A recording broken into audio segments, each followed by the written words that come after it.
Hi, and welcome to my very first podcast episode. I'm here today. I did actually record the episode yesterday, it went well. I was happy with it. A few little things I'd forgotten to mention, but overall, I was quite pleased. And then I went to upload it and realised I'd filmed the whole thing in portrait instead of landscape. So, what? I'm just so used to filming for Instagram, where for reels and videos on Instagram, portrait is the way to go, and that's just what I've been doing a lot of recently, so I did it that way.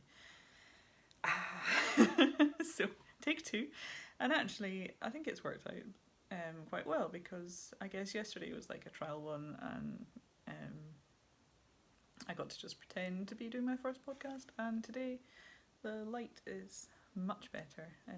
Sun's kind of shining, it's kind of coming and going between the clouds. Here we go, it's going to get brighter. It's a much nicer day today. It's still windy. We've been down the beach, me and the dog again.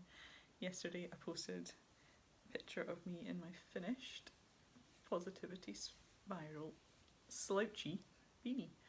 It's super slouchy, look at the length on that. It's the way I like it. I'll pop it on and let you see. There we go. It's got good amount of slouch on the back, and it's lovely and snug with the slip stitch ribbing. This pattern is by Fay Daspher-Hughes, and I really like it. The way it's written is, actually, I followed the charts for the entire thing, so I glanced across the lines, but for the first time the charts were just so clear that I thought, let's see if we can make the entire hat without really reading the words, and I did it, and yeah, it worked really well. The charts were just so well laid out. So if you haven't used charts before for following patterns, I definitely recommend them. If you're not sure, because they do look terrifying. I remember for years I used to just look at them and go, what? That makes no sense to me whatsoever. No, I'm not even going to look at that. But the way around it, I think, and the way that I got into them, was to follow the words for a pattern. And then when you finish whatever it is you're making, then have a look at the chart, find where it starts, and see if you can follow through the chart, knowing, because then you'll know how the whatever it was, say it's a hat, you'll know how the hat was constructed, and you should be able to understand the chart that way. And then from there, if you do that a few times, you should be able to understand charts, because they are really useful.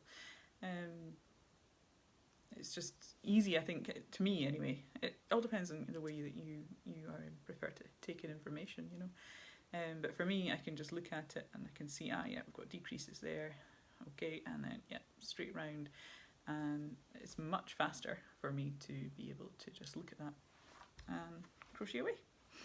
So give them a go, don't be scared of them. I do try and add charts to not all, but most, I would say, most of the patterns that I produce. So I haven't really introduced myself, I've gone straight into this hat, which I'm loving. I might just keep it on for the rest of this episode. I do love it so much. It's a great pattern. I don't think I said, this is where it's going to confuse me, because I said things yesterday and I'll maybe think that I've said them in this episode and I haven't. The pattern is written, I've got it here, for a beanie style or a tam style. I have gone and followed the beanie instructions and then just carried on from that. So I didn't follow the tam. They're written for two different yarn weights. So the beanie is in 4-ply and this is 4-ply. It's West Yorkshire Spinners Exquisite 4-ply, which is 80% Falkland wool and 20% mulberry silk. So I followed the beanie and I worked 23 rounds straight before I did any decreasing, and that is how I got it shaped out like this. You could obviously do less if you wanted a beanie, but maybe not quite as much slouch as I've gone for. You could work less rounds. So much to experiment with, which is what I love about crochet. I like to take a design and just go wild with it and do something different. That's why you'll never see me volunteering to pattern test, because I'll tend to just start off and then do my own thing. Anyway, I think I was actually trying to introduce myself a bit better. So I'm Marta, and I live on the east coast of Scotland, right by the sea. I'm on the beach most days with my dog, who's over there enjoying the sun coming in. We were out earlier today. And I'm a crochet designer. I've been crocheting since 2014, and I mostly crochet hats, scarf shawls, and socks. Socks are one thing that I'm really getting into crocheting, and I just love crocheting socks. I've recently started my 6th pair, so those seem to be going down well with the people who are making them as well. So thank you if you've bought any of my sock patterns, and it's great to see them. Anything else you'd like to know about me? I knit as well, and I'm going to be sharing a little bit of my knitting on here. I tend to have 3 or 4 crochet projects on the go, and maybe 1, possibly 2 knitting projects. So I definitely prefer crochet, but I can knit. I like a bit of fair-isle knitting, and I like to knit socks as well as crocheting socks. I think they're just such quick projects. One of the reasons I really like to make those. So at the moment, my whips are, let's see, I'll start with a knitted one. This is a blanket or a quilt that I have been knitting for a good few years now, and it is growing and growing. I think I'm almost finished it. I have currently got a pile of about 20 of these. You can see it's made of hexagons. I've got a pile of about 20 ready to sew on, and I think once I've sewn them on, I'll have a look, make sure that I've finished any rows. I'll even it. Oh, and I think I've caught my socks from this. Here we go. I'll even it up, wherever I am at this point. I think it's big enough. It's probably about coming up for 2 meters by 1.5 meters by 1.5 meters, maybe coming up to 2. We'll see. I haven't actually measured it. So it's made of knitted hexagons, and these hexagons are stuffed. Most of them are stuffed with toy stuffing. Sometimes I've just grabbed my little pile of ends that I keep in a little pot by my crochet corner over there, and I'll just stuff it with them if I don't have toy stuffing to hand. So they're all stuffed. Some of them I have put hearts on. Here's one here. And the hearts are actually Swiss darned, so I haven't done intarsia or fair isle or anything there. I have just Swiss darned, which is when you get, you finish the hexagon, and I stuff it as well, and then I get a length of contrast yarn on a darning needle, and just, it's almost like doing a cross stitch, I suppose. You're just replicating the little V's in the knitting with, get that right in, yeah, with the contrast. So I've put hearts here and there. Here's a rainbow one. Okay, and so once I've added all the hexagons I want to, I'll go and I'll check. So there's quite a bare bit here that's got no hearts, so I'll even that out. Here's a nice blue one. Just a nice detail. This pattern is by Tiny Owl Knits, and you can find that on Ravelry. It's very, very easy. Once you've made a few, you'll be able to make it without looking at the pattern, which is what I like. It's a very portable one. I've always got a couple of these in my little project bag, and I tend to just try and do one a day for a period of time. So although I say I've been working on this for, it's maybe about 3 years actually. I've been working on it a long time. I'll maybe work and I'll make a hexagon a day for, I don't know, a month, 2 months, 3 months sometimes if I was obsessed, and then I'll pop it away for a while, and then I'll pick it up and I'll work on it again like that. So that kind of kept me motivated, making sure that I was doing one a day, and then I would tick that off on in my diary, in my planner, and I knew that I'd done that, and I was kind of keeping up with it, because I know a lot of people start these, and because they do look amazing. I mean, these ends will all be sewn in. So that kept me on track with it, I think, having that motivation to do one a day.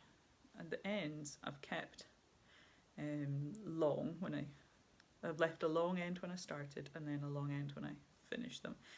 And the hexagons are actually sewed together at the corners. So those ends are useful for that. So if I hold it right up, isn't it just absolutely gorgeous? And this one is going to be for the family. We're going to keep it in the house, so I've already been snuggling under it, even though it's got stray ends coming off it.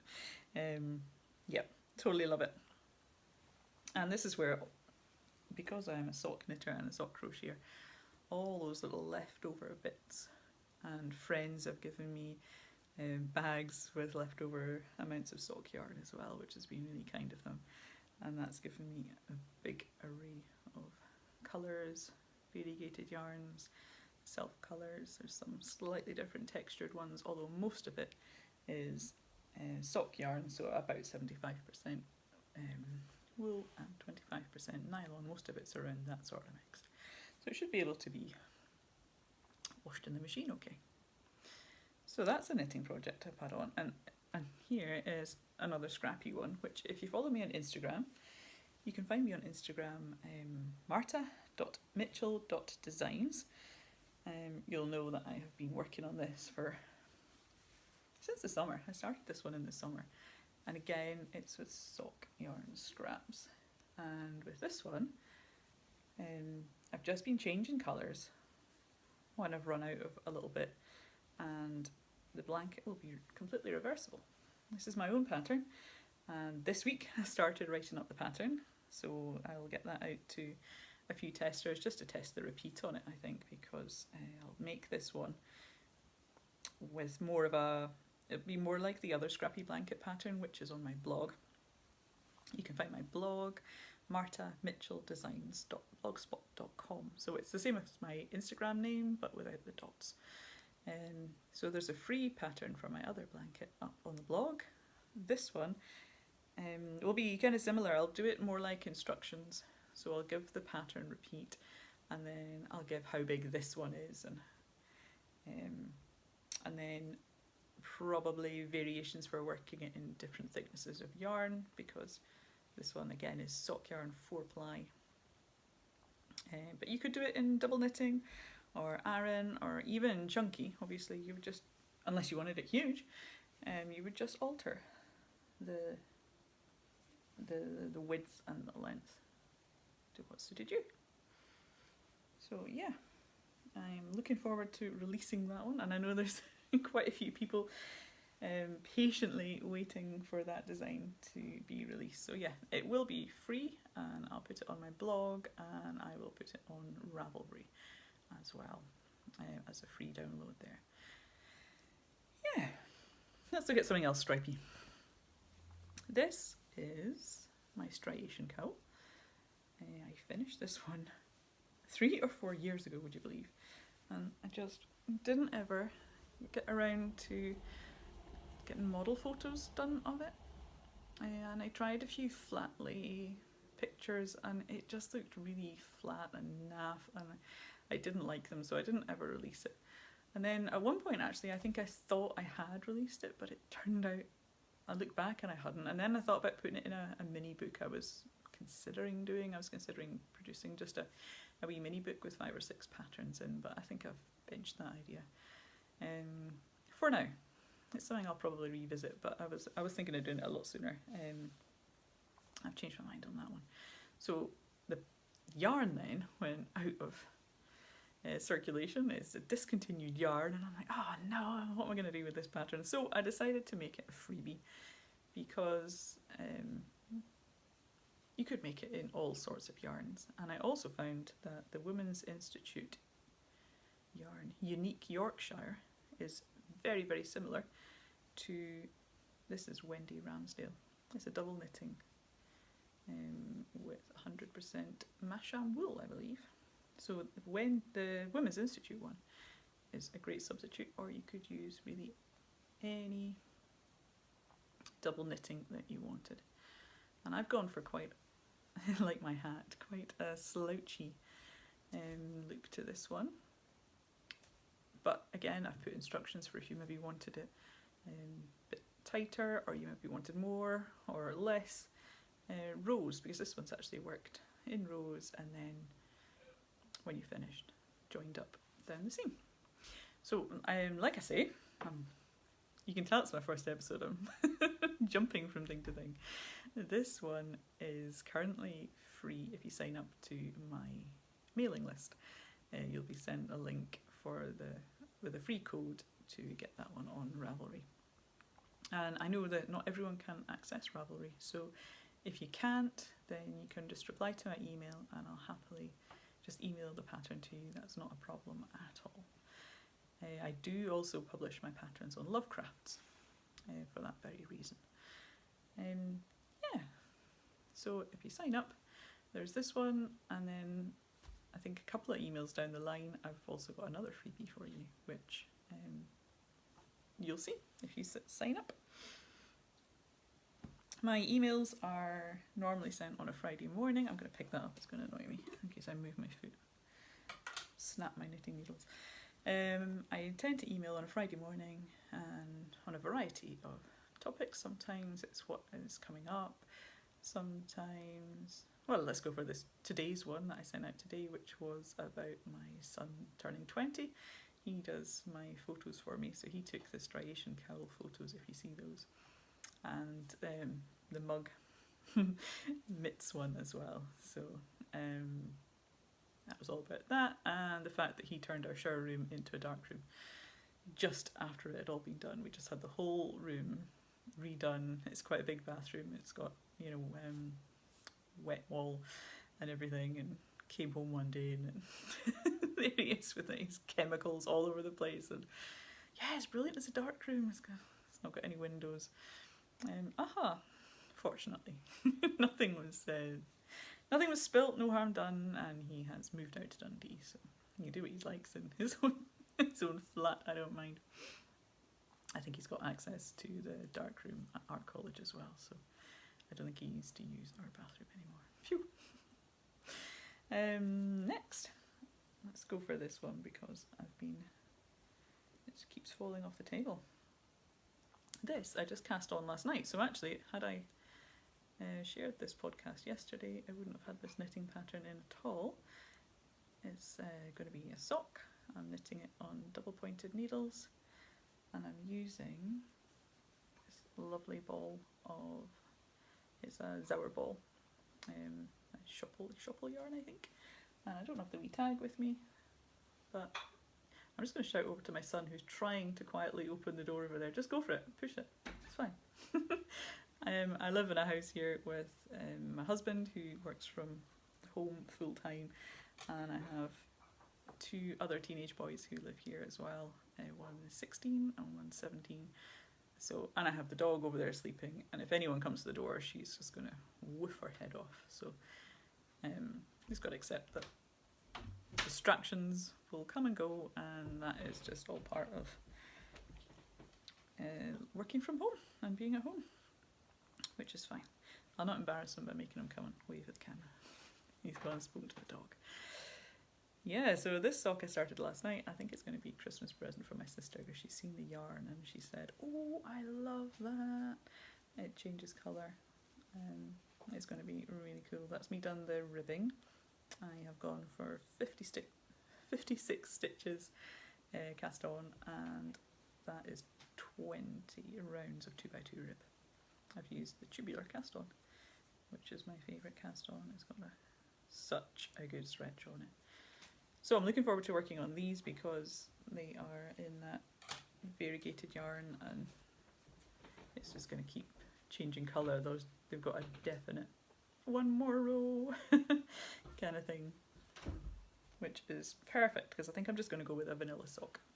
I've been wondering about it as I get to there, but I think there's enough going on with it in the colours, and I think I'm just going to keep it as a plain sock. And I like to follow Winwick Mum's basic sock pattern, which is worth checking out. It's spelled Winwick Mum, but I believe it's a little village she lives in and it's pronounced Winwick. Could be wrong there, but I'm pretty sure that is how it is. I'll tell you about the next project I'm going to start. I'm going to use Exquisite 4-ply from West Yorkshire Spinners. This is the same yarn as my hat, but it's a darker, more of a stormy, dark grey kind of colour. And I actually bought these two skeins with a plan to design something in them, but it's never really spoken to me. I do like the yarn, I loved working on it on this, but nothing really sprung to mind. I just bought it on a whim, and I am going to turn this one into a Slemish Thistle Scarf. Let's try that again, I knew I'd struggle on it. Slemish Thistle Scarf by Labours of Love Crochet. I bought the pattern last night and I've looked it through, and I think it'll be really nice. It's a 1 skein scarf project, so I'm looking forward to that. I've made our little mouse pattern and I really enjoyed that, so I'm looking forward to this one, and it looks like it's a very simple repeat, so once I've got that down it'll be perfect to just sit and crochet away on. Another person I want to shout out to is Walter and Flo, who I got this from during the week there. It's an octopus called Charlie. Oh, wrong way. There, Charlie. And my husband has kindly treated me to the Walter and Flo advent calendar. Walter and Flo is an illustrator, and she does some really, really quirky whale and other animal illustrations, and I absolutely love them. And as well as that, she also does little octopuses, which are just so cute. This one's made in that velvet yarn, which I've never actually tried working in, but it looks really fab.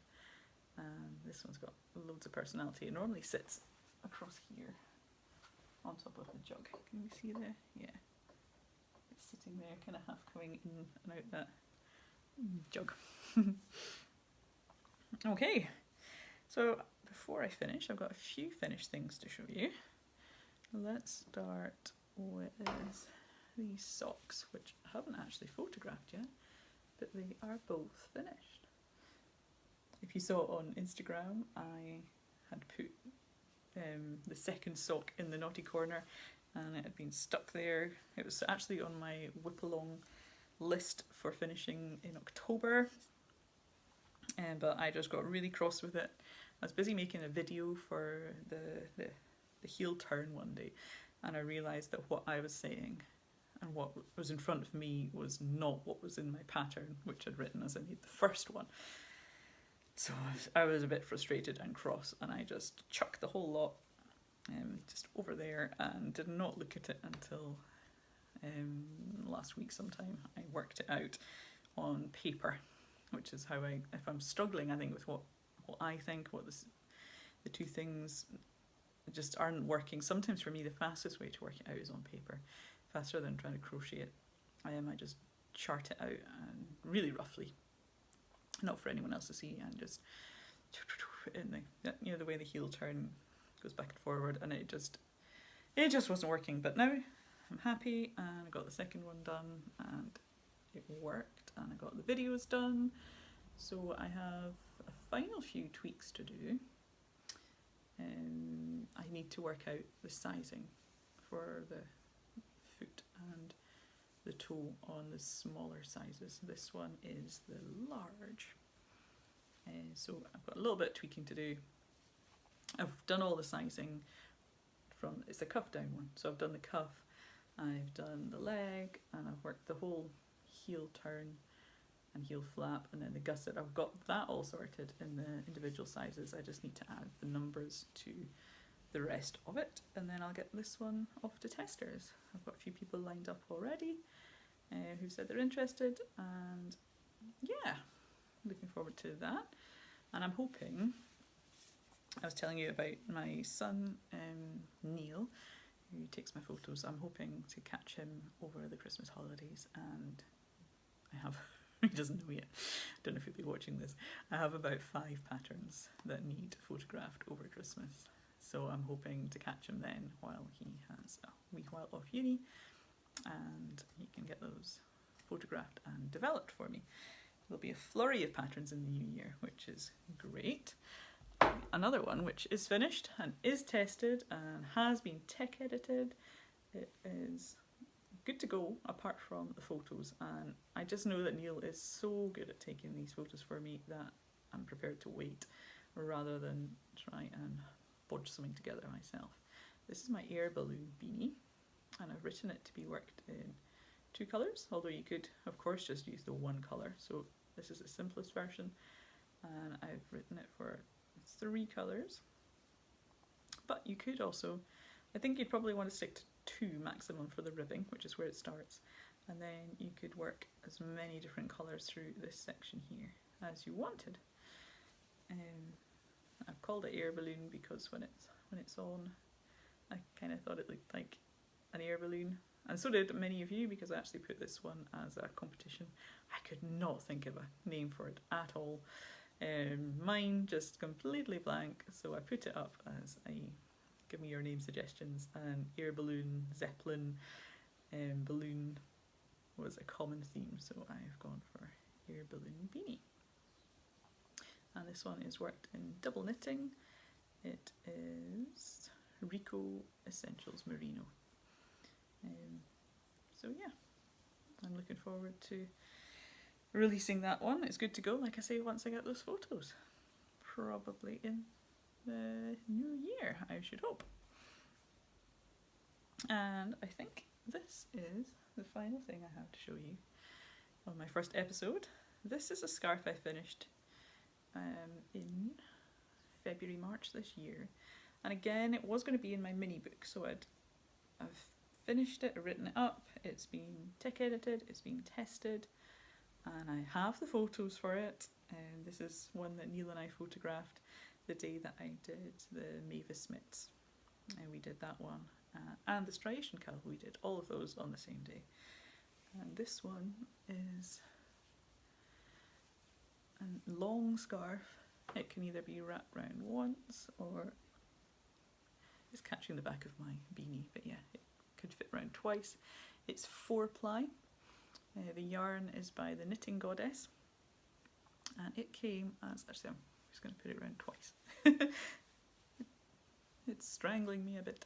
It came in it was a 12 skein pack, and the pack was called Printer Ink, and I have called the scarf.